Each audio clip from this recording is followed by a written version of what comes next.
Good evening, ladies and gentlemen. Welcome to the CSMBS on behalf of our Director General, Mr. Sabyasachi Mukherjee, and the Chairman of the Prince of Wales Museum. And there are two people here from, first time we're doing it over here, from the FD Alpaiwala Museum, which was recently opened and refurbished by a grant from the Ministry of Culture. My colleague Firoza Mistry is here, and we all welcome our good friend and scholar, Dr. Dinyar Patel, to deliver the lecture on Dadabhai Naoroji at 200. On the 4th of September, Dadabhai Naoroji would have been 200 years old, right? So this event will be marked, I'm sure, in many centers around the world where he is revered and appreciated. And we took the opportunity of, with Dr. Dinyar's help, to do this lecture here today at the CSMBS. Mr. Mukherjee just told me that one of our former CSMBS trustees and for a short while chairman of the CSMBS, the late Mrs. Katie Freddy Mehta, donated Dadabhai Naoroji's chair to the CSMBS. So one day we may take it on long loan to the Alpaiwala Museum.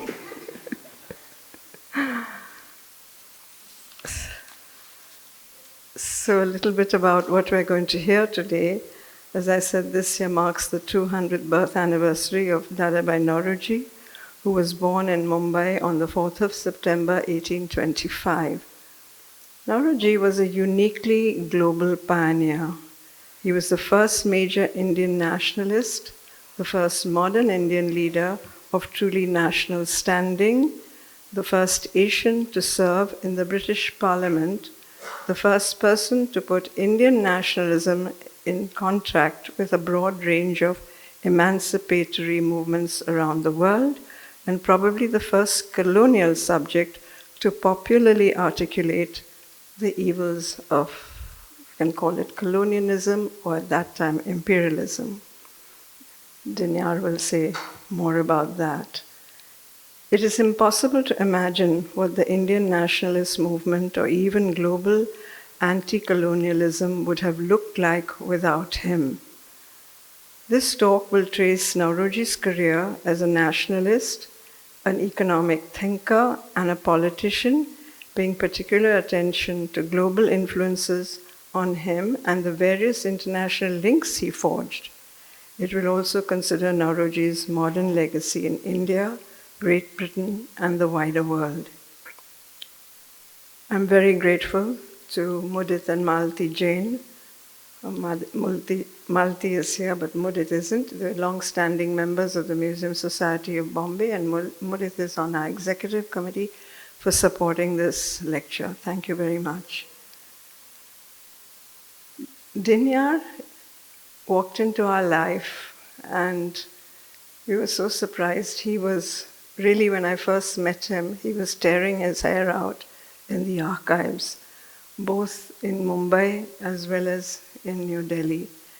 And we wished him well, because we've all been in the archives over many, many decades. And whereas the archives are superb, sometimes the access into the archive is very cumbersome for want of, I don't know what. We're all happy to work over there, and we're happy to take all the knowledge they have to offer. But Dinyar persevered, and we're really happy that he's got 2 fantastic volumes out, big tomes, on Dadabhai Naoroji. At the moment, he is Associate Professor of History at the S.P. Jain Institute of Management and Research in Mumbai. He is also an associate at the Mittal South Asia Institute at Harvard University. He is the author, as I mentioned, of Naoroji, Pioneer of Indian Nationalism, his first book, printed by Harvard University Press in 2020, the recipient of the 2021 Kamala Devi Chattopadhyay New India Foundation Book Prize. Patel has also co-edited 2 books, the Dadabhai Naoroji one, Selected Private Papers, with S.R. Mehrotra at the Oxford University Press in 2016, and from Ghalib's Delhi to Latyan's New Delhi, a documentary record with Mushirul Hassan at OUP Press in 2013. His research has been supported by the US Fulbright Commission, the National Endowment for the Humanities, and the American Institute of Indian Studies. At present, Dr. Patel is working on a book on the global dimensions of liberal nationalism in India in the 19th and early 20th centuries. Dinyar, thank you very, very much on behalf of all of us, and I don't wish to stand between you. Okay. Good evening, everyone.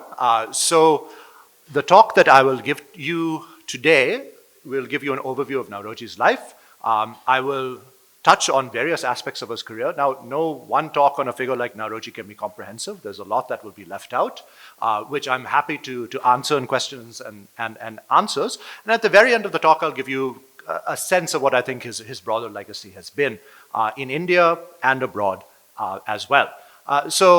First, I'd like to thank the Museum Society of Mumbai, the Alpaiwala Museum for hosting this event, the Jain family also for sponsoring this particular event, and thanks to everyone for coming out today. It's an appropriate day, perhaps, to talk about someone like Naoroji, a day before Independence Day and also a day before Parsi New Year. Of course, a few days before the 200th birth anniversary of Dadabhai Naoroji. And Naoroji was not born too far away from here, as I'll explain a little bit later in the talk. Now, when people talk about Dadabhai Naoroji today, they mostly focus on two particular aspects of his career. Not much else is known about him. One, of course, is the fact that he published this book called Poverty and Un-British Rule in India. This was published in the year 1901. Now, this book actually is a compendium of Naoroji's life work. So it's not like he wrote a book at a stretch. This is actually a collection of articles going back from the 1860s up until just before its publication in 1901. So it's in many ways a representation of the body of work that he produced during his life. And of course, the second thing that people will associate with him is the fact that he was elected to the British Parliament as the first Indian or the first Asian in 1892. Now, that particular distinction is a bit debatable. There was an individual called Dice Sombra who was of half Indian heritage, part Indian heritage, who was elected in 1841. He never sat in Parliament because he did bribery in his election, and was caught, so he never made it. And of course, he didn't identify as being an Indian. But there were many other individuals of part Indian heritage who had been elected to the House of Commons before him. But the difference with Naoroji was that he actually identified as an Indian. He, campaigned as the MP for India, as at least being, wanting to be the prospective MP for India. And when he was in Parliament for 3 brief years, he identified as an Indian representative and wanted very much to embark upon an Indian political program. So in that case, I think the moniker that's applied to him as the first Asian or the first Indian MP holds water. So these are the two aspects of his life that are best known.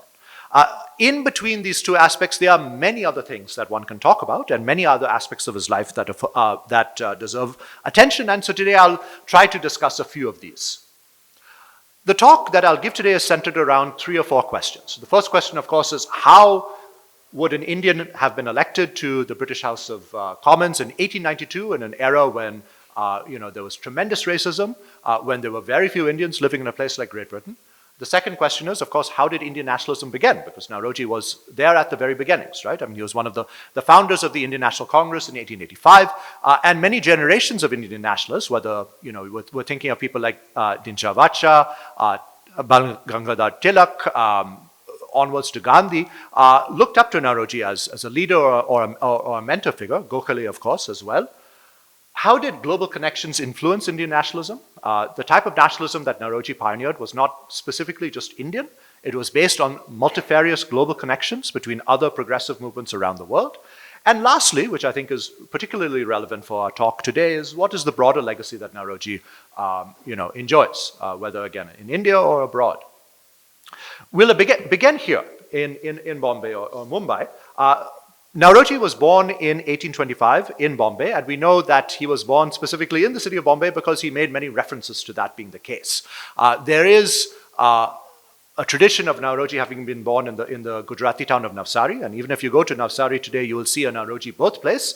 Unfortunately, that probably was not his birthplace, even though the house that exists over there is certainly old. It might have some relation to his family. But we know specifically that he was born in what was called the native town of Mumbai, which is a place I'll show you a bit later on. And he grew up in this city. That was, in the 1820s and 30s, emerging not just as an important Indian global entrepreneur, but an important global city as well. When Naoroji was a child, the city of Mumbai had about 150,000 people, which of course today is perhaps a few streets in the city. It was a city that was extremely diverse even at this early era, right? So, I mean, people would talk about, Bombay as being a place where, quote unquote, 56 languages and 18 castes with different headdresses lived. That's how one chronicler from this era, a man called Govind Narayan, described Mumbai in the middle of the 19th century. So if we look at what Naoroji's Mumbai was like, and if you go to my website, you can see this map. I've identified some places in the city that were associated with him, and you see there's a general concentration in this part of town. But much of his life actually took place to the north, in this area that was called Native Town, and today we can identify it on a map between two modern locations. So we have CSMT or Victoria Terminus at the very bottom at JJ Hospital, and Dadabhai Naoroji was he grew up and probably was born in an area called Khadak, which is a network of streets in this area which was called Manvi. Today, we'd call it Dongri or Bendi Bazaar. But, even today, if you go to this part of town, you'll see streets called Khadak. There's no one street called Khadak. There's a whole warren of streets in that area. Of course, his house does not survive. Hardly anything in that part of town survives from the 19th century, but this was the part of town that he lived in. If we think of what the native town was, it's today everything from Girgaon on one side to what is today Bendi Bazaar and the edges of Baikala today. And this was where the majority of the Indian community lived. So Fort in this time, the 1820s and 1830s, people who lived there were either Europeans or very affluent Indians, and many of the affluent Indians were moving out to areas like Dobi Talao as developments took place in Bombay at the time. So this is the world that he inhabited. And as a child, he grew up in relative poverty. His family left Dharampur, which is close by to Navsari. We don't know exactly why or how, but around the time that Naoroji was born, just a few years beforehand, there was a terrible famine in Gujarat, in this particular part of Gujarat, that prompted a lot of people to migrate. And Mumbai was a city that was populated by waves of famine migrants all the way through the early 20th century. And so Naoroji's parents might have been amongst those particular migrants. The family, of course, had roots in Navsari, the bastion of the Parsi priesthood, and his family could trace their descent through Parsi priestly Vanshavlis all the way back, through the centuries. But the family settled in Bombay to secure better economic prospects. His father died when he was very young, about 4 or 5 years of age. And afterward, his mother, who was illiterate, decided to enroll him in a patshala, a traditional school, where a mehta, an instructor, would teach a group of maybe 10 or 15 students. And these type of schools were all over the place in Mumbai at the time. They were informal, they were flexible, they were cheap, and they were very effective. So if you were living in Mumbai in the 1820s or 1830s, for a few annas, you could get a pretty decent education. And these schools met everywhere. They met on the sidewalk, they met at temples, they met at masjids. They were informal affairs. And while he was studying in a patshala, he had already distinguished himself. Dadabhai Naoroji had already distinguished himself for his acumen, particularly in mathematics. His mehta had actually exhibited Naoroji's mathematical skills as a form of street-side entertainment. So if you were walking through the streets of native town, you might see this young boy of about 5 or 6 years old cracking out, equations, arithmetic, et cetera, on the street. And that kind of was an early sign of his precociousness. But what we do know is that when he was a little older, maybe around 7 or 8 years of age, the mehta of this particular patshala recommended to his mother that, this boy obviously shows certain talent. Why don't you enroll him in a proper school? And in the 1820s and 1830s, there was a small attempt at public education in Bombay, run by something called the Bombay Native Education Society. And this was quite an innovative organization in the sense that it was jointly run by Europeans and Indians. So certain Parsi or Gujarati Kshetriyas were members of the board that administered these schools, and it provided very high quality education, oftentimes in the English language, to children regardless of their income status. So Naoroji entered this particular school in the early 1830s. He was still from a very, impoverished background in comparison with his other students. I mean, we know that because we have observations of this young child dressed in ragged clothing, reading off, lines in English, while some of his fellow students were, of course, dressed in much better clothing, and, definitely came from much more affluent backgrounds. But Naoroji had a very hybrid education. I mean, coming from the world of both the Pathshala and a modern schoolhouse, he experienced different forms of education, and he was, he was influenced by different academic traditions as well. So he read important works that were being produced at the time in Great Britain. So, for example, biographies of important abolitionists. The movement to abolish slavery was going on in the 1830s, and so Naoroji was reading about this as he was growing up. But he also developed a fondness for the Shahnameh, which was commonly read in the Parsi community. And we know that, when he was a small child, he was known in particular for his recitations of the Shahnameh. He'd probably sit along what was then the seafront of, around where Marine Lines is today, and read to a small group of people particular passages from the Shahnameh. Now, this legacy that Naoroji had, being educated in a school where his education was free and of relatively high quality, left a very definitive stamp on his career. Naoroji observed later on in life that the reason why he entered public service was as a form of debt repayment. Debt repayment for the money that ordinary taxpayers pay to fund his education. So it left a very strong impression on him, and it also fueled his own opinions on things like public education. Naoroji was one of the earliest advocates for free universal public education in India. He was talking about this as early as the 1880s, and that was in a large part, formed by his own experience benefiting from this as a child. Now, by the time he was around the age of 15, Dadabhai Naoroji was chosen to attend Elphinstone College. Now, Elphinstone today is, of course, in this building. I'll show you in a later slide where it was at the time. But in 1835, when Naoroji was enrolled in Elphinstone, it was a relatively new institute. It was the premier educational institute in Western India for people who are wanting something like a collegiate education.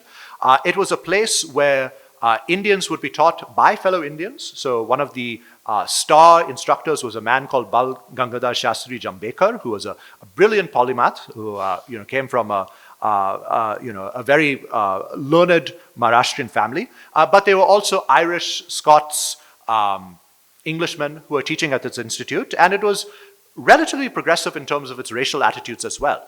The Europeans who taught at this institute, unlike, say, those who taught at institutes in Calcutta, were quite welcoming of the Indian students, took quite a strong role in the education of the Indian students, and mentored them, nurtured them, taught them, beyond just the academic subjects, and really kind of supported them in their particular public activities. So Naoroji thrived in this environment. He excelled in various subjects such as physics, mathematics, and of course political economy, which of course will explain his later acumen in things like economics. And around the year 1840, he graduated. And after graduating, he decided to rejoin Elphinstone as an instructor.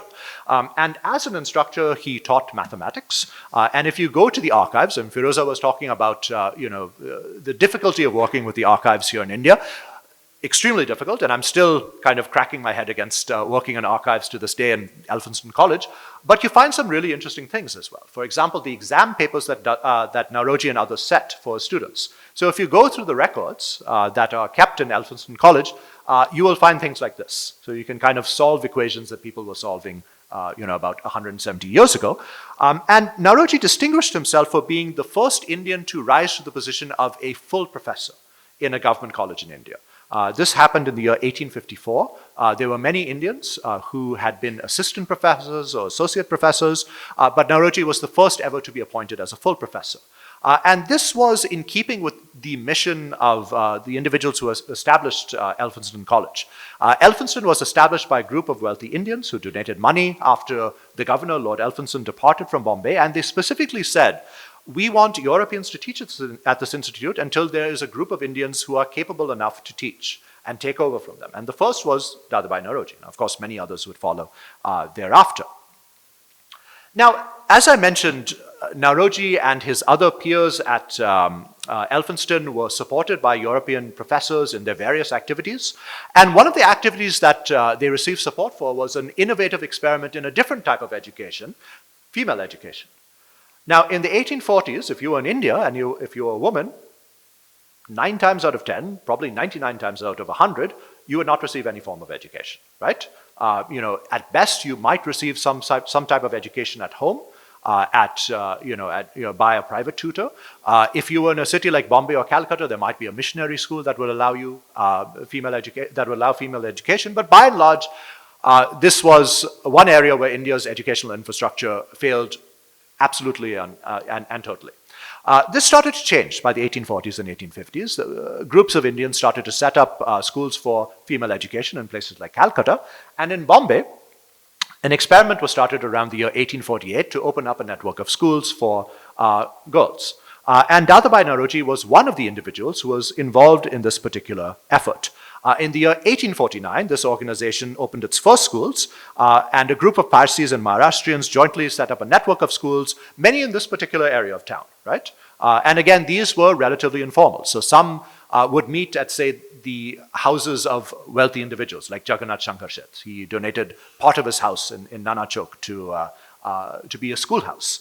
At first, these schools met with tremendous opposition from father figures who did not want their daughters to be educated, who thought that this was radical and a way to break down the traditional structure of the Indian family.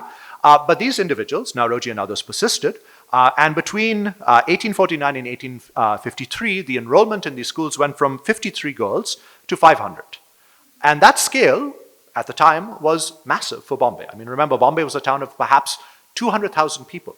And this group of 500 that were educated in schools had a trickle-down effect, because these girls would go home to their particular families and educate their mothers, educate the siblings or their aunts. So you see a tremendous trickle-down effect occurring through the 1840s and 1850s and 1860s as education finally enters the zenana, right? The female sphere in the house. And we know furthermore that this experiment that took place in Bombay encouraged many others through Western India to do the same. So in the 1850s, wealthy Shetiyas in Ahmedabad started to set up girls' schools. Others in cities like Aurangabad, Pune, other major towns started to do the same thing. And this really took off from this point onward. I mean, there was no turning back. This was one of those moments in the history of Western India where a certain type of social reform took place, which was irreversible. And we've seen how throughout history there were certain types of social reform that met with orthodox pushback and reversals. This was one that did not. It kept on going from strength to strength throughout the remainder of the 1800s. So Naoroji was part of this reforming group that we today refer to as Young Bombay. Now, the term Young Bombay derives from a whole galaxy of movements that took place in the mid-1800s that were reformist in spirit, progressive in spirit. There were movements that were called Young in Europe, so Young England, Young Italy, Young Ireland. And here in India, we had Young Bengal as well as Young Bombay. Young Bengal and Young Bombay were very strongly focused on education, and I would argue Young Bombay even more so than Young Bengal. Because really the reformist thrust of these students in this particular movement was geared towards all forms of education. So female education was only one component of the type of reforms they pushed. They pushed for the dissemination of knowledge through cheap newspapers. So one newspaper that Dadabhai Naoroji helped set up is the newspaper called Ras Guftar. You can still see copies of it in the G.N. Petit Institute and other institutes here in the city. That was set up to be specifically an organ for the mass dissemination of knowledge to the poor. So many of its editions were distributed for free, and newspapers at the time would have very low circulation, say 500 or 1,000, but they'd be read by groups. If you read scholarship of the late great historian Chris Bailey, he talks about how even though a paper might be have a circulation of only 1,000. They'd be, read to groups of 20 or 30 people, and that's how knowledge was distributed in the 1800s. And Ras Guftar was no different. When literacy was so low, it was oral communication of literacy that really was the key. So young Bombay branched out into female schools, newspapers, schools for boys as well. If you look at the archives of educational records in this period, you'll see a whole movement to establish village schools, oftentimes independent of the colonial government and with the support of people who were associated with young Bombay. Now, over time, the reformist ambit that young Bombay had developed from being things like education to social reform, whether that reform included emancipation for women beyond just education, religious reform. So Naoroji was involved in a lot of Parsi religious reform activity, and I've written a separate paper about his activities in that realm. And of course, political reform. This was the last ingredient in this reformist equation. In the early 1850s, the first political associations are established in India. The Bombay Association was established here in Bombay, and it had as its membership people like Jamshedji Jijibai, Jagannath Shankar Sheth, people like many other important leaders, the Reddy Moneys, Muhammad Ali Roge, his family were involved in this particular organization, and they sent a petition to Parliament in 1853 to demand greater political rights and even some form of representation in India. And one of the authors of that petition probably was Dadabhai Naoroji. We know that the other authors were people like Baudaji Lad, Naoroji Fardunji, but Dadabhai Naoroji was also a member of this group that was setting up this reform-minded petition, and he probably had a role to play in this particular petition as well. So this is what Dadabhai Naoroji's Bombay looked like. I mean, from everything that I've described. Now, most histories of Bombay in this period concentrate on Fort and the southern precinct. His world was much more to the north, as I said, the native town. So, he grew up in Kadak. Elphinstone College at the time was located in Dobi Talao. So if you are walking close by to St. Xavier's, between St. Xavier's and, say, Jarmahal, you're walking over what used to be Elphinstone College at the time, and students from Dadabhai Naoroji to Baudaji Lad to Dinsha Vacha were educated at Elphinstone when it was there. Boribanda Station is built when he is teaching at Elphinstone College, and we know that Naoroji, as an instructor, actually took his students from Elphinstone to go and see the workings of a train engine. He also took his students to the Mazgaon docks, where his friends, the Wadia shipbuilders, showed students how steam engines worked in steamships. And of course, a lot of the events that he took part in, public events, like the Bombay Association, the meetings probably would have taken place at locations like the Town Hall, today's Asiatic Society. So this is what his world looked like. But his world expanded in important ways in 1855. And in that year, Naoroji resigned his position at Elphinstone College and decided to become a member of a business venture in London and Liverpool, operated by one Parsi family, the Kama family. And so in the monsoons of that year, Naoroji and a group of other Parsis left Bombay and sailed to Europe. And he was amongst the first generation of Parsis and Indians from Bombay to really move to Europe and set up a semi-permanent abode over there, right? I mean, there have been Indians traveling to Great Britain for decades before this, but Naoroji is of the generation that really kind of put down semi-permanent roots in Great Britain. And we know that this first trip that Naoroji had outside of India was formative because he left a Gujarati travelogue that was published in Ras Guftar, and it's extremely difficult to read. Parsi Gujarati, as it is difficult to understand or read, but Parsi Gujarati from the 1850s is even more difficult. But from this travelogue, we know that the impression that was left upon him was incredible, because he traveled from India, and he went through places like Aden, and then went on to Egypt. And in Egypt, he is confronted by the first signs of European modernity, things like railway systems, steamships. The pashas in Egypt at the time were building modern schools in places like Cairo and Alexandria. And from there, he goes to Malta, France, and Great Britain. And in France and Great Britain, he is absolutely stunned by the prosperity of Europe. And he makes constant comparisons between the prosperity that he sees here, even in the countryside, while he's traveling on a train through the countryside in France, and the relative poverty in India. So the question that comes to his mind from this very early date, from 1855, is why is India so poor and relatively backward when it comes to technology and the economy, and why are countries like Great Britain and France so advanced?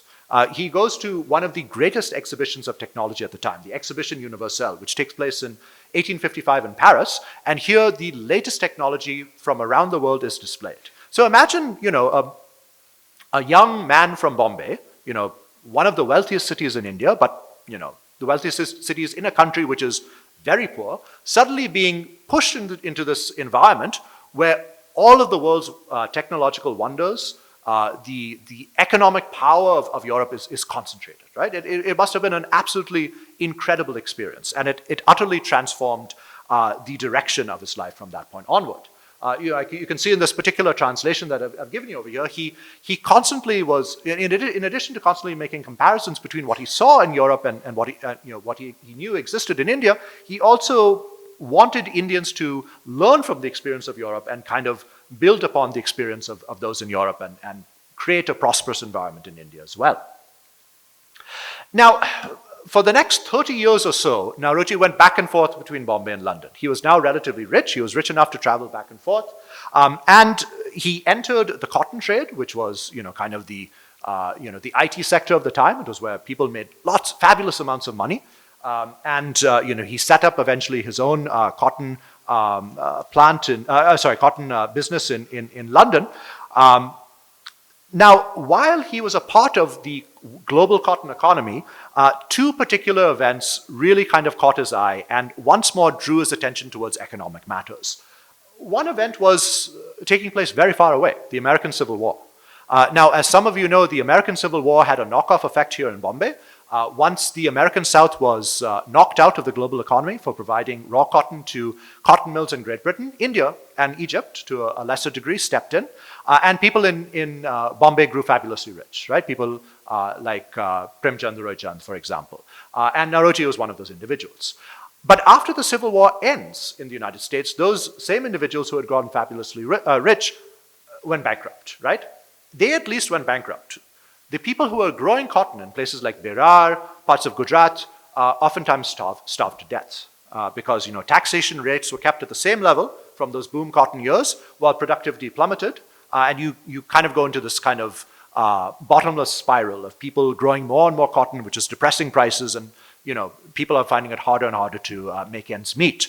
So Naoroji realizes how India is now dictated by global events over which it has no control, right? I mean, a country can have a war 20,000 kilometers away, and yet the economy of India is forever affected by the start and end of this war.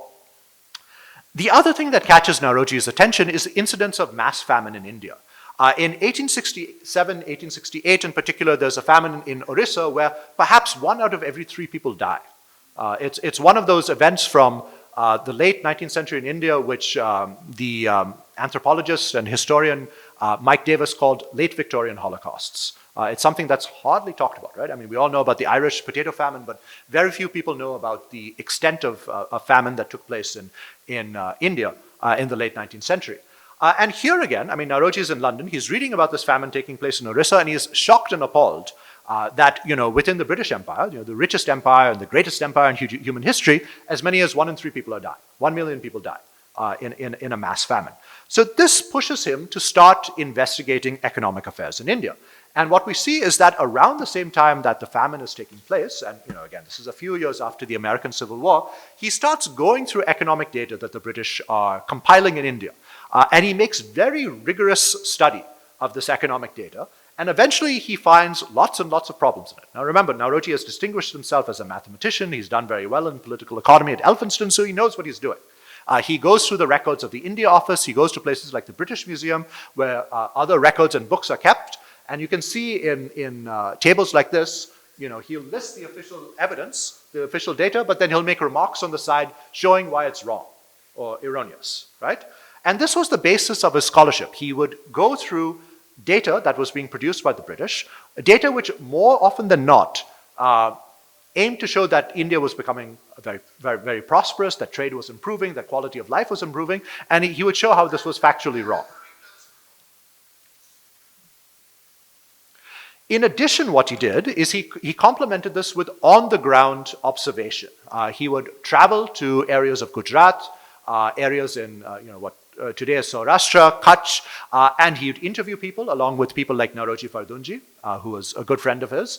And through this method, through on-the-ground research and also interrogation of statistical material, he came up with his body of work, and he eventually started publishing these papers.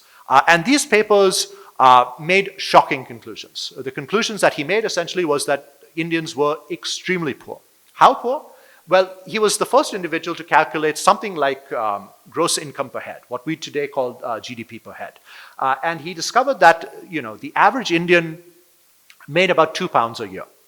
Now, to us, that doesn't mean too much, but, the average income in the UK was £33, so roughly Indians were 15 times poorer than British individuals.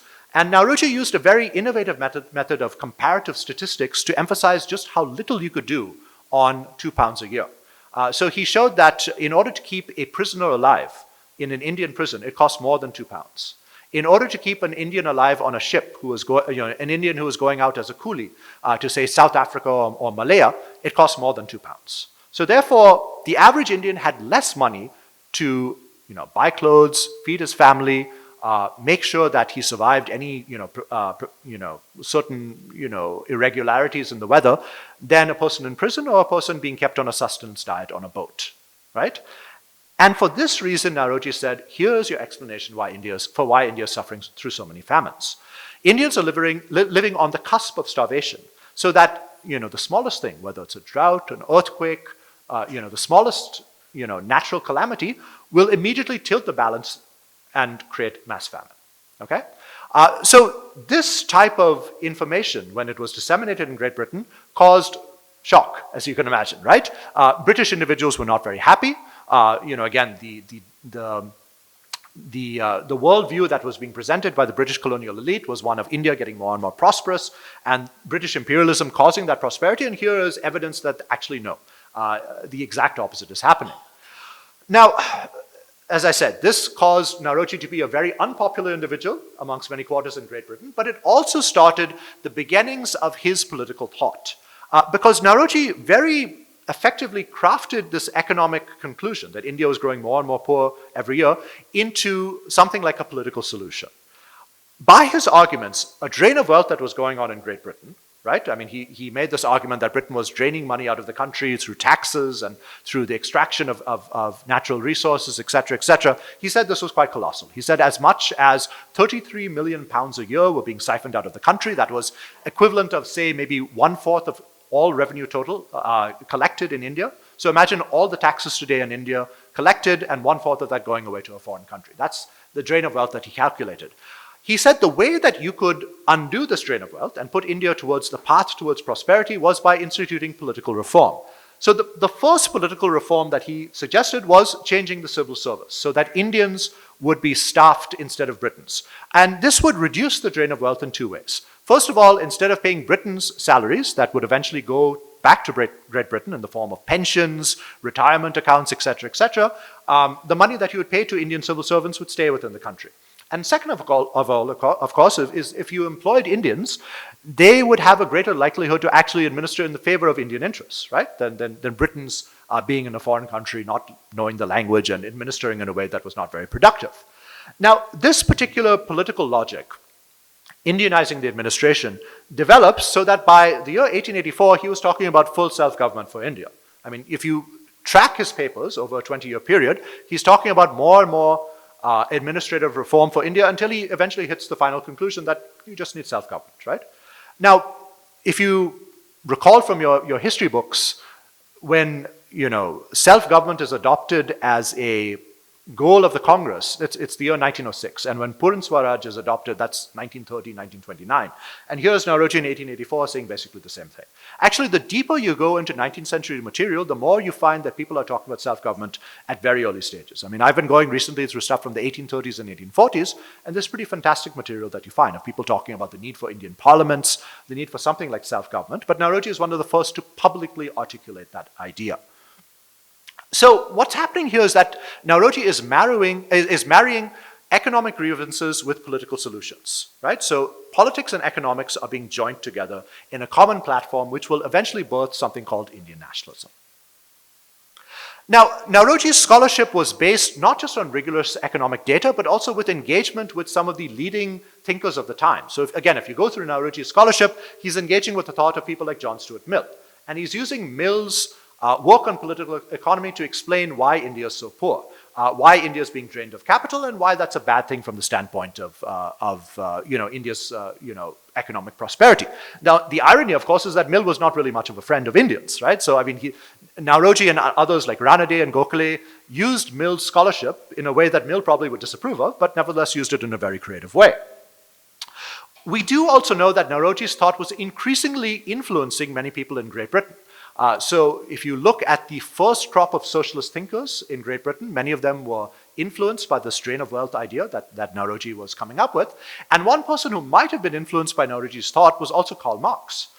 We know that around the year 1881, one of their mutual friends, a man called Henry Hinman, who was the first British socialist leader of a political party, wanted to introduce Karl Marx to Dadabhai Naoroji. And the two lived only miles away in London.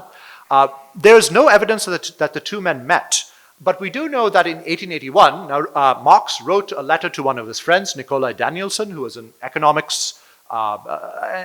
thinker in St. Petersburg in Russia, and he talked about a drain of wealth. And he used language that was strikingly similar to the language that Dadabhai Naoroji used when he talked about a drain of wealth. So we do know that the ideas that Naoroji had, if not the actual writings that Naoroji produced, came across Marx's desk. And so, the preeminent social and economic thinker of the 19th century was himself influenced, directly or indirectly, by this man from Bombay. Now, the next few decades, we will transition to politics almost entirely. In the year 1886, Dadabhai Naoroji decides to stop writing on economic matters, and instead he comes up with this idea that, now I've developed this idea that India should eventually get self-government. How are we going to institute this political program? And one way he does it is by helping establish the Indian National Congress, which is established in 1885 here in Bombay. And the second way is he says that we need to get some push for political change in the British Parliament. Now, why the British Parliament? Because in the British Parliament, there actually were a few people, progressives, radicals, socialists, who were quite friendly towards Indians and Indian political demands. And Naoroji wanted to work with these people to kind of go over the heads of British administrators in India and institute reform. And remember, Parliament actually controlled the British administration in India. It had the authority to create laws, change the nature of the British Indian administration. So by 1886, he comes up with the idea, why don't I stand for Parliament? Why don't I run as a candidate and contest election? Now, this could seem to a certain degree as being kind of a quixotic venture, right? It's not something that you expect an Indian to do in the late 1800s, but there actually were quite a few Indians who were standing for Parliament. The year before, a man called Lal Mohan Ghosh from Calcutta actually stood for election in a place called Deptford in South London and nearly won. He came within a few hundred votes of winning. So this was not completely unusual. And in the first year that Dadabhai Naoroji runs for election, 1886 in Great Britain, there were two other Indians who were standing for election in Parliament. None of them won, but some of them came close. So this is not entirely out of the box thinking. But the rationale behind this idea was that if you wanted to implement change in India, you had to do it through London. So Naoroji sailed to Great Britain and for the next 20 or 30 years spends most of his time in London. And again, if you go on my website, you can see a schematic that I've done which identifies some important landmarks associated with Naoroji in London. Unlike here in Bombay, many of these survive because London has done a much better job with historic preservation than we have here in Bombay. But Naoroji's politics at this time is based upon consensus and alliance building. So the first group that Naoroji attempts to build an alliance with is with members of the Liberal Party. Now, the Liberal Party was, in this era, what the Labour Party is today, right? The left-wing party in Great Britain. And people like William Gladstone were the dominant leaders. Naoroji joins the Liberal Party. Not only that, he actually lives in a place called the National Liberal Club, which was kind of the headquarters of the organization. And so for many years, his address was actually, the place where the Liberal Party had many of its important functions. And you can still see this place on Embankment in London today. So he joins the Liberal Party. He meets with many of the prominent Liberal Party officials, people like John Bright. He probably sees people like William Gladstone. Maybe they have conversations, we don't know. The second group of people he associates with are Irish nationalists.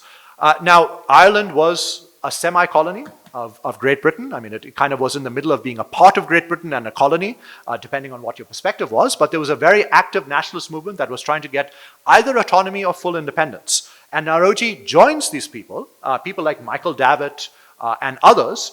These are people who oftentimes had gone to jail. I mean, Davitt had been in jail in the late 1870s and early 1880s for the activities that he's doing in Ireland.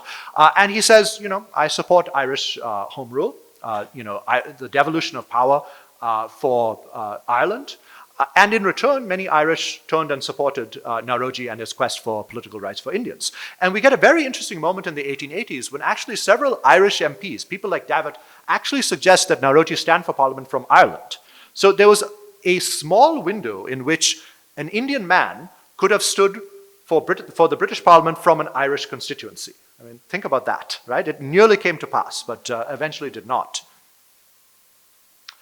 The third group that Naoroji associates with are socialists. And here, I'd originally mentioned Henry Hyndman in terms of his, his friendship with Karl Marx and Naoroji. Hyndman founds an organization called the Social Democratic Federation, which is the first socialist party in Great Britain. Not terribly successful, but still, the first. And Naoroji joins this group as well. And these guys are promoting ideas like the 8-hour workday, the need for unions to be recognized, regulation of factories, and Naoroji says, I support your political program. And in return, people like Hyndman support Naoroji's program for political reform. Hyndman, who never stepped foot in India, became one of the most vocal supporters of Indian self-government and Indian political rights in the late 19th and early 20th century. I mean, the stuff that he said is pretty incredible. I mean, if you read his writings and what he does, I mean, he actually courts arrest in favor of Indian political self-determination. It's quite an admirable legacy to investigate. Now, one other group that Naoroji reaches out to is a little bit unexpected: women. Now, in Great Britain at this time, of course, women did not have the right to vote, right? But there was a very active suffragist movement. And Naoroji joins suffragist organizations, works with women's organizations, and supports female suffrage. He actually identifies with people who are trying to get women the right to vote, not just within organizations like the Liberal Party, but also within Great Britain in general.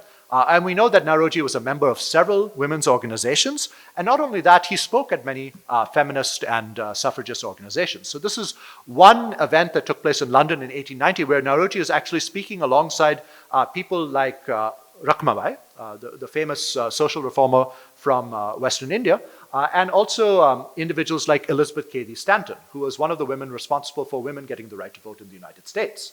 So he's involved at a very high level with the suffragist establishment. And here again, you see many women saying that, in return for the support you are giving to the suffrage cause, we will support Indian political rights.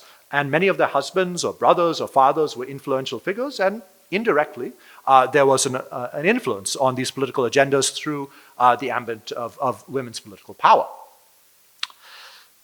Naoroji runs for election for the first time in London in 1886 in Holborn, close by to the British Museum. He loses, but he decides to stand again from a place called Central Finsbury. And Central Finsbury is between Islington and Angel, for those of you who are familiar with London's geography. And at the time, this was a neighborhood that was filled with Irish residents. Many of them were quite radical and socialists, and there was a very active, suffragist community in this location as well. So you see, all of these boxes are kind of checked off, right? And in the constituency that he eventually decides to run in, and all of his lectures that he gives while courting the electorate in Central Finsbury are premised on establishing reformist links between India and Great Britain. So he talks to workers and he says, you workers are oppressed just like Indians are oppressed in the subcontinent. or, he talks to Irish and he says, the Irish and the Indians actually have a lot in common in terms of what our political ambitions are. And he gains a lot of sympathy and support amongst these particular groups.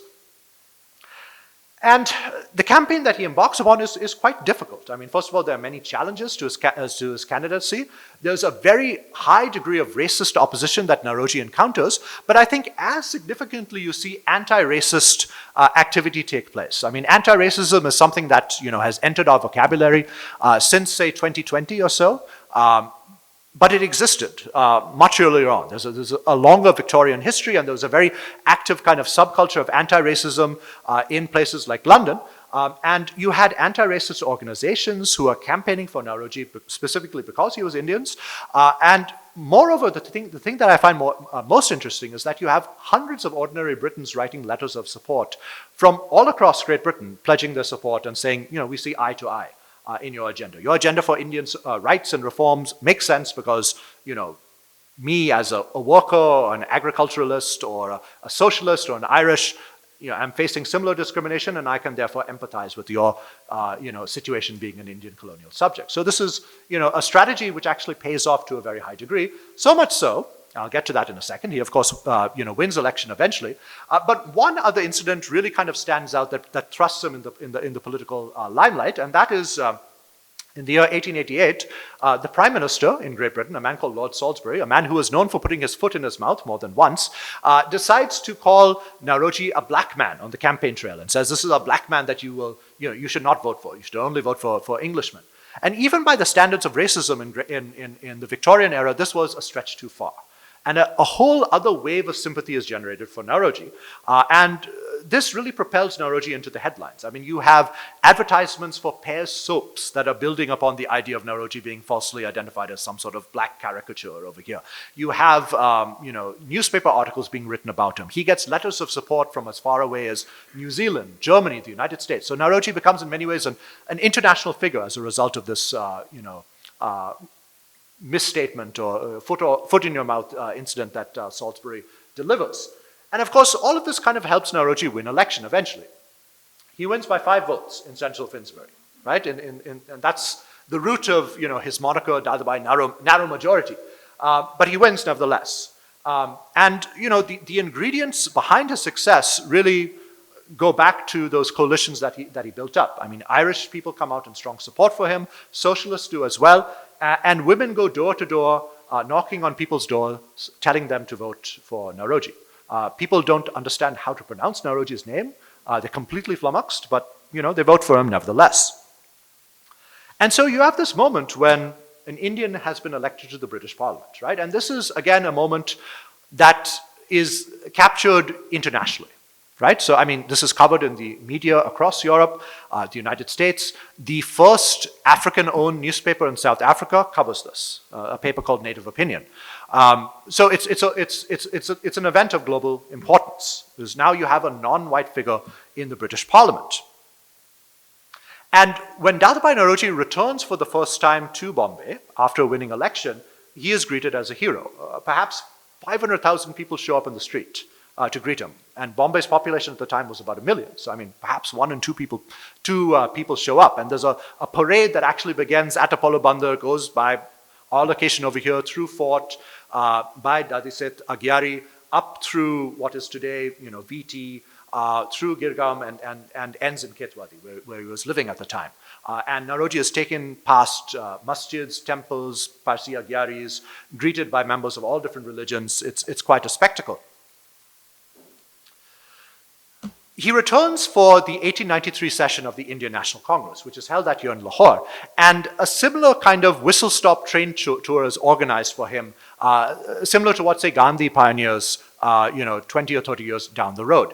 He goes by train from Bombay to Lahore, stopping at places like Ajmer, Delhi, Amritsar, and along the way meets with ordinary Indians, meets with Indians from all faiths and backgrounds. He goes to the Golden Temple, he goes to the Jama Masjid in Lahore, he's taken through Chandni Chowk in Delhi, and this is meant to consolidate the idea that Naoroji, as a Parsi, was someone who was identified first and foremost as an Indian leader, that people from all different backgrounds and walks of life would identify him first and foremost as being an Indian leader, and that kind of gave a boost of credence to his role as being an Indian MP in the British Parliament. Now, when Naoroji returns to the British Parliament in 1894 to, serve out the remainder of this term, this high point, which had taken place in India when Naoroji is kind of celebrated and he leads the Congress in that year, quickly goes downhill. He soon grows very frustrated with obstruction that he encounters in the British Parliament. He puts together a package of reforms for India, reforms of the civil service, and these reform packages are stymied by the governing party, the ruling party, the Liberal Party. And you see through 1894 and 1895, the last 2 years of his parliamentary career, Naoroji becomes increasingly frustrated, increasingly radical, and increasingly confrontational. He starts calling British as being alien people. He is defeated in 1895 in central Finsbury, and after that he radicalizes considerably. So a man who had placed all his hopes on achieving reform through the British Parliament suddenly realizes that this is not going to work. So what happens after that? Naoroji returns to the issue of economics. Now, around this time, you have a whole other spate of famines that are occurring in India. Here in Western India, you have a plague epidemic and eventually a famine that really grows very intense by around the years 1897. In parts of northern India, eastern India, you have mass famine there as well. And Naoroji, along with his friends in the socialist and Irish camp, join kind of like a public campaign. So Henry Hinman is one of the people involved in this, to advertise the fact that these terrible famines are taking place in Great Britain, and kind of demonstrate that this is the reality of British rule in India, that people are dying of starvation in the world's richest and most powerful empire. And this, as you can imagine, does not earn him many friends in the British establishment. It's around this time that people in the British government really start monitoring his activities. So there are spies sent to events that he helps organize. His correspondence is sometimes tracked. He enters into confrontational exchanges with members of the government at the time. At the same time, Naoroji is also warning the British that if you do not do anything to reform the political environment in India, something bad is going to happen. And he uses the motif of the 1857 mutiny and says this could happen again, that you might have another mutiny on your hands if you do not do anything. And as you can imagine, this makes many British colonial administrators even more angry, and they accuse him of things like sedition. But this moment is important also because Naoroji's perspective and horizon in terms of his political thought broadens out to really expand well beyond the British Empire. In the late 1890s, the American Empire is really starting to expand. So there is the Spanish-American War that takes place in 1897, where the United States acquires territories like the Philippines, Puerto Rico, and Naoroji notices this. Naoroji had been in touch since the 1880s with people in the United States talking about economic affairs. But after 1897, after this war, Naoroji's correspondence with people in the United States grows by a huge volume. And he reaches out to a group of people that were known as progressives. These were Americans of liberal instinct who were oftentimes anti-imperialist, who protested the acquisition of an American empire and were fiercely critical of the type of politics that were going on, Republican-dominated politics in the United States at the time. And so Naoroji's thought, his idea of a drain of wealth, the idea that imperialism was actually causing mass poverty in places like India, reaches, again, some of the leaders of this movement in the United States. So one such individual is William Jennings Bryan, who is oftentimes thought of as being the one man in American history up until, say, maybe the mid-20th century who was probably most deserving of the presidency, but who never got there. And he was the leader of the progressive faction. And we know that that William Jennings Bryan read scholarship on the drain through friends of Dadabhai Naoroji. So these friends in places like New York or Boston would transmit this literature to American politicians. So copies of his book, for example, Poverty and Un-British Rule, were delivered to every member of the US House of Representatives and US Senate. And eventually they caught the attention of people like William Jennings Bryan, who actually said, the fact that Great Britain is impoverishing, vast swaths of the world through empire is the best reason for why the United States should not walk down the same path, right? So, the US was in danger of impoverishing and creating a whole new class of infamished people if it embarked on a colonial mission as well. So here you see Naoroji's ideas really gaining global resonance.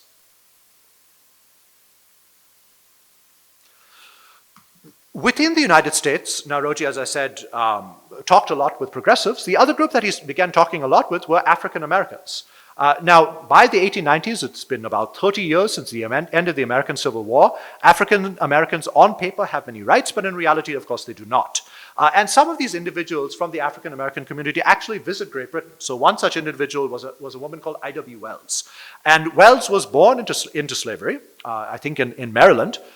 But by the 1890s, she had become one of the greatest spokespersons against discrimination of African Americans and the practice of lynching, whereby African Americans would be hanged by vigilante justice.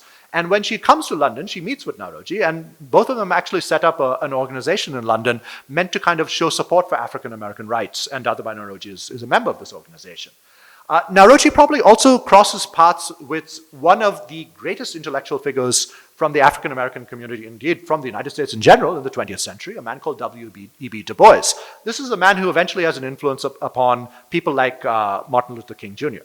Du Bois dies only in 1963 in Ghana, right? So he had a very long lifespan. And early in his life, he also traveled to London, and he was a member of an organization called the Pan-African Conference, where a group of members from the African diaspora, whether they're in Great Britain or America or Haiti or from Western Africa, got together and held a conference in London in the year 1900 to discuss the need for emancipation for Africans, to protest against colonialisms, and demand rights within parts of the empire. And we know that Naoroji had a peripheral role in this organization because the man who organized it, Henry Sylvester Williams, whose name you see at the bottom, had an office just down the corridor in the same building from Dadabhai Naoroji. And the two definitely talked to one another. I found evidence that Dadabhai Naoroji gave financial donations to Williams' organization. And it's very likely that Naoroji attended this conference. We know that Africans were attending political meetings that Indians held, that Naoroji organized in London at the time, so the obverse is completely possible as well. Now, within Europe, one group that Naoroji really kind of amplified his connections with was socialists. In the year 1904, Dadabhai Naoroji travels to Amsterdam, where a socialist congress was taking place, and Naoroji, along with Henry Hyndman, so you see Naoroji at one end, and Henry Hyndman is standing by the column with the man with the long flowing beard just to the right of that column over there. They brought the attention of India's plight to the international, right? The socialist community. So here is Naoroji speaking in an audience with socialists from around the world, Japanese, Germans like German socialists, French socialists like Jean Jaurès. Many of the leading lights of the socialist movement were members of this particular meeting where Naoroji attended. And another individual which Naoroji establishes a close relationship, of course, is Gandhi. So I'm talking about how Naoroji's horizons are expanding globally, and this widening horizon included South Africa, where Gandhi was based at the time. And when Gandhi was in his very young 20s and just starting out as someone involved in political rights in Natal and such, he reaches out to Dadabhai Naoroji. He meets Naoroji in London during one of his trips there, and Naoroji kind of acts as a middleman of sorts between Gandhi and colonial officials in London. So whenever Gandhi has a particular political grievance that he wants to share with the wider world, he oftentimes sends correspondence to Naoroji, and Naoroji will distribute that to friends in Great Britain and India. And there's quite a bit of correspondence in Naoroji's papers between him and Gandhi. All of this is taking place during the last few years of Naoroji's political career, when the Indian National Congress is going through a major fissure. So in 1905, the Swadeshi movement is in high gear, and increasingly you see divisions between a kind of moderate faction that is led by people like Gokhale or Firoz Shah Mehta, and a radical faction led by people like Bal Gangadhar Tilak. And the dispute at the time is what agenda the Congress should embrace and what tactics, more importantly, the Congress should embrace as well. The moderates wanted to hew to a constitutionalist strategy that Dadabhai Naoroji more and large agreed with, but people like Tilak said, no, we need to go a step beyond that, include things like boycotts, things like self-education, perhaps even, Tilak was at this stage not openly calling for violence, but many others, people like Aurobindo Ghosh and others were, the embrace of extra-constitutional tactics. So a fissure opens up. And Naoroji is in a unique position at this moment. I mean, up until this point, Naoroji had really been at the vanguard of Indian nationalism, but at this stage, he is too radical for the moderates and too moderate for the radicals. This is also when he is, about 78, 79 years of age, right? So he's coming to the end of his political career. So he finds himself in a bit of a tricky position. And this comes to head in the year 1906 when he is 80 years old, right? So he issues political demands once more, right? He talks about self-government under British rule or British paramountcy, which moderates find too extreme and radicals find too moderate, right? The moderates said, we're not ready for self-government, and the radicals said, we don't need British paramountcy, we just need self-government, full Swaraj, right? Purn Swaraj. So again, Naoroji is kind of caught in the middle. He stands for election one more time at the age of 80, right? He's trying one more time to enter parliament. He doesn't make it. He loses his election. He enters into furious correspondence with members of the British establishment, including the Prime Minister, a man called Henry Campbell Bannerman, and he makes the case for Indian self-government in these documents. And he actually talks about self-government as a form of reparation for the type of colonial wrongs that had taken place in India. So I mean, today people are talking about reparations for slavery. Here is Naoroji writing 120 years earlier about self-government as being a form of reparation for everything bad that Britain had done in India. He continues his association with Gandhi.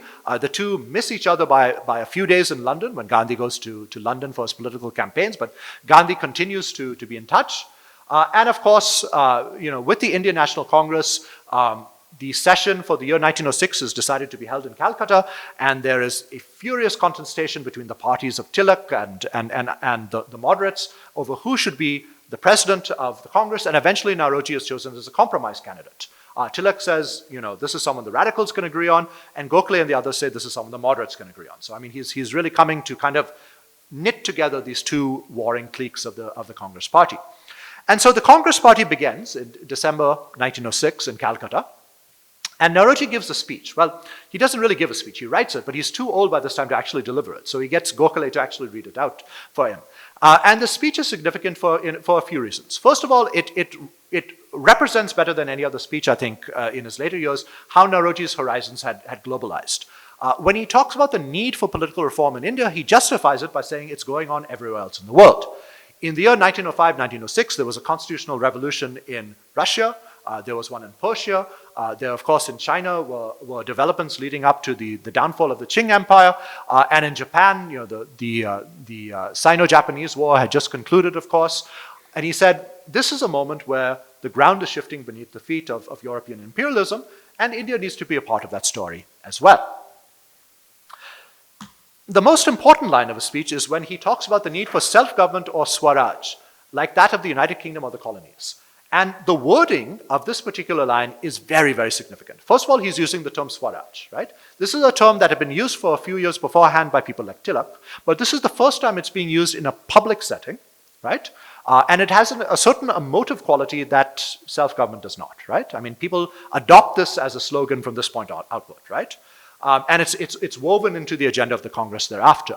Secondly, look at the wording of how he qualifies Swaraj. It could be like the colonies, so like, say Canada or Australia, which is within the British Empire, or it can be like the United Kingdom itself, i.e. an autonomous, self-governing country that is not a part of any larger superstructure, right? So here he's kind of opening a window to two possible futures for India. You could develop self-government within something like a dominion, which is what the moderates would do up until the 1930s, or you could just out and out get self-government outside of the British Empire.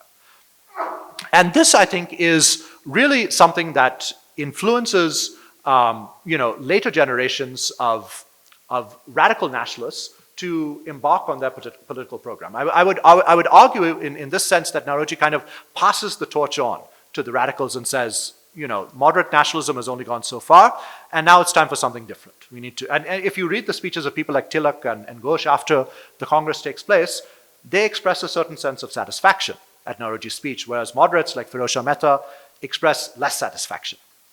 Now, the speech that Naoroji gives, again, has global resonance. I've seen it translated in part into Spanish and Portuguese. It's published in African-American newspapers. It's published in Ireland.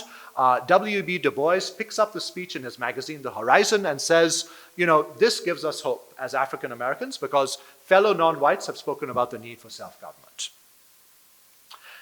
Now, the last thing I want to talk about, and I apologize, I've spoken for quite some time, is Naoroji's broader legacy.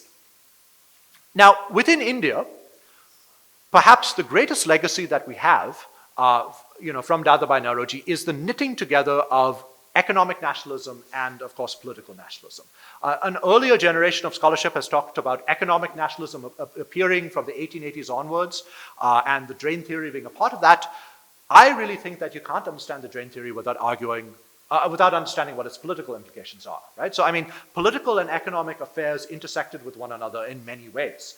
So it's wrong to regard nationalism as being economically based from the start. Naoroji used economic grievances to achieve political ends, i.e. Swaraj. But we cannot dismiss the importance that poverty played in this stage of Indian nationalism. Poverty was the #1 reason for why India should achieve some modicum of self-government or autonomy from the British Empire. And the person who began that dialogue was Dadabhai Naoroji in many ways. I mean, many earlier generations talked about the problem of Indian poverty, but it was Naoroji who really kind of set it in a cohesive theory and put it into print and disseminated that idea and made it the founding principle of the Indian National Congress. From this point onward, whether we're thinking of Gandhi or Nehru, you justify Indian nationalism and the need for autonomy or self-government based on the fact that India had become so desperately poor due to British colonialism.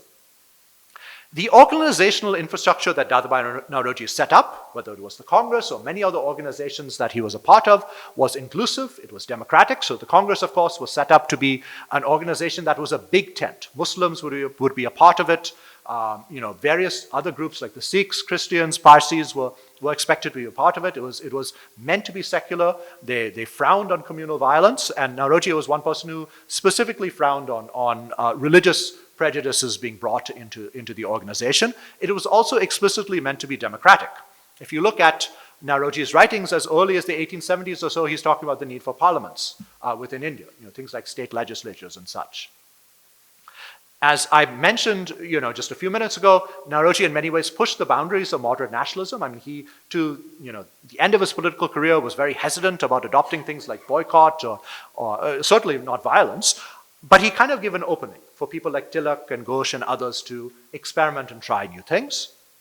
And perhaps the greatest legacy that Naoroji bequeaths to Indian nationalism were global links, right? I mean, ties with other organizations, other associations, other groups for rights, oftentimes which, intersected and came back to India. So, I mean, the woman you see over here is, of course, Annie Besant. And Besant is sitting with a very aged Dadabhai Naoroji in Naoroji's home in Versova in the year 1915. And Besant and Naoroji knew each other from London. They shared the same campaign platforms in socialist meetings in the 1880s and 1890s.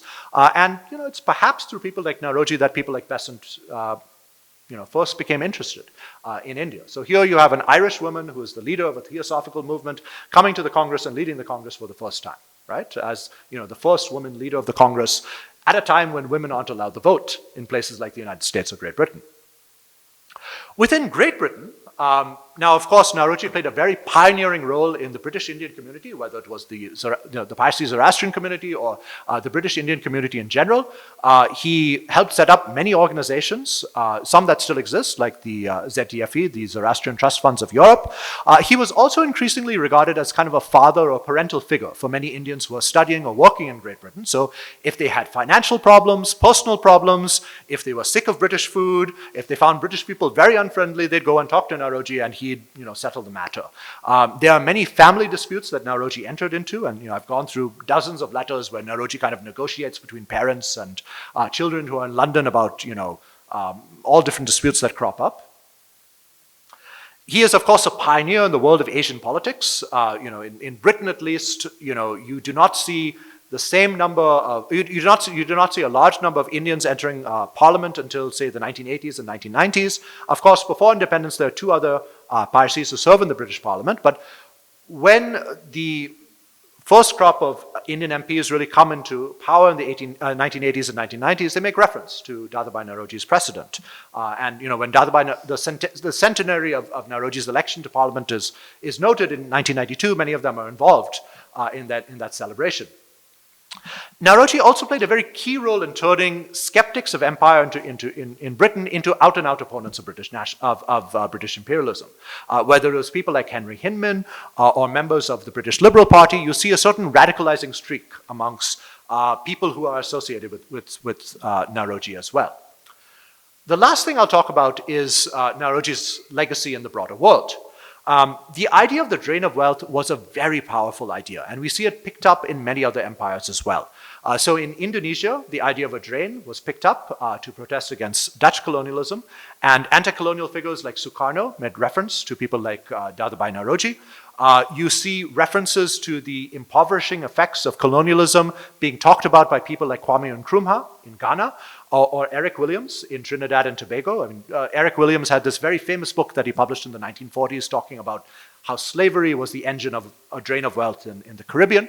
And this in many ways is a continuation of the ideas that Dadabhai Naoroji introduced into global conversation. Naoroji was very effective in introducing print and print media into the world of anti-colonialism. He had vast ties with newspapers and journals across the world: the United States, continental Europe, India, the Indian diaspora in places like Africa. And through print, Naoroji disseminated his ideas. I have an article coming out shortly where I kind of talk about this idea further.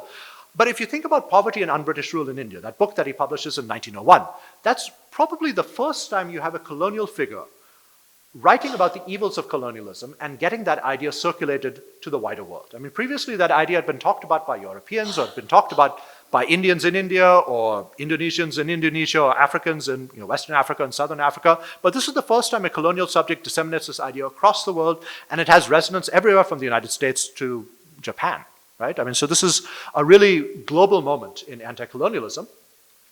Naoroji, of course, pioneered the idea of solidarity when it came to Indian nationalism, how you built up alliances or solidarity between different groups, whether it's the Irish or women or socialists. And of course, he made anti-colonialism in many ways quite global. So when he was in London, he would meet with anti-colonial figures from the West Indies. He would talk to Irish anti-colonial and Irish nationalist figures. And these people in turn continued a dynamic where you see Indian nationalism growing from this point as being not just something about India, right? It's something about the wider world, which you see really up and through the 1947 and continue up until relatively recently, right? I mean, if you look at the tenure of politics that was pursued up until at least Nehru's time, India was meant to be kind of at the vanguard of the third world, a spokesman of the third world, the rights of the global south. And you see, in many ways, the origins of this dynamic, starting with people like Dadabhai Naoroji, the first person to talk to people from these various movements, and the first people to talk about how Indian nationalism was part of a much broader global dynamic, a much wider sphere of people fighting against power dynamics inherent in colonialism. So with that, I'll conclude. Thanks for your patience. If you have any further interest in Naoroji's life, I have a lot more information on my website, but if we have time, I'd be happy to answer questions right now. Thank you.